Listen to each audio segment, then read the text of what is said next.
Veteran Salute is sponsored by the Devon James Injury Lawyers.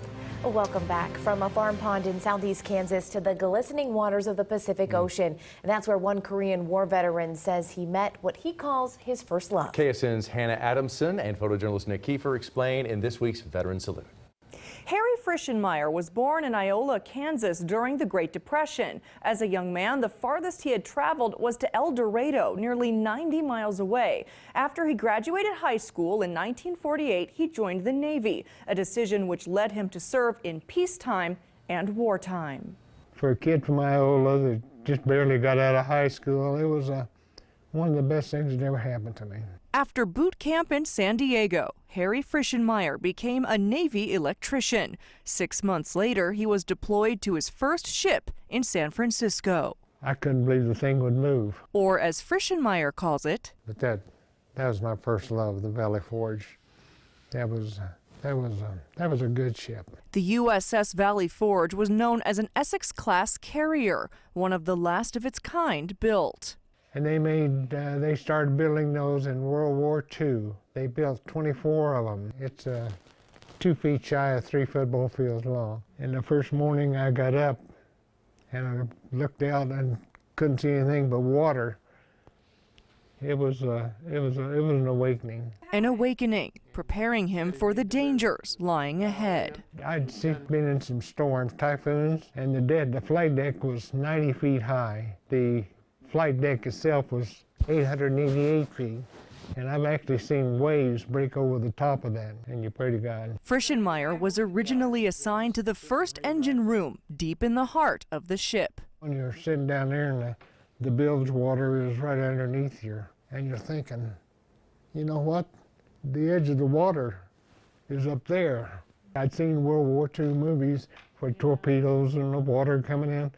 That stuff crosses your mind. Eventually, Frischenmeyer was transferred to the flight deck, tending to electrical circuits. As an electrician, mine was to make sure that a searchlight worked. And from time to time, Hollywood stars and heads of state touring the ship. Took celebrities out different times. One of them was the Shah of Iran. Before heading to base in Yokosuka, Japan, the Valley Forge would anchor in Pearl Harbor, a day Frischenmeyer says will stick with him forever. We anchored right behind the Arizona battleship. It meant something, but it means more to me now than it did then. After stops in Guam and Japan, the Valley Forge anchored in Hong Kong, an unsuspecting Frischenmeyer about to be thrust into the start of the Korean War. And the shore patrol come around and told us is, get back to your ship now. We found out that the North Koreans were pushing the South Koreans south. And so the next morning we up anchored.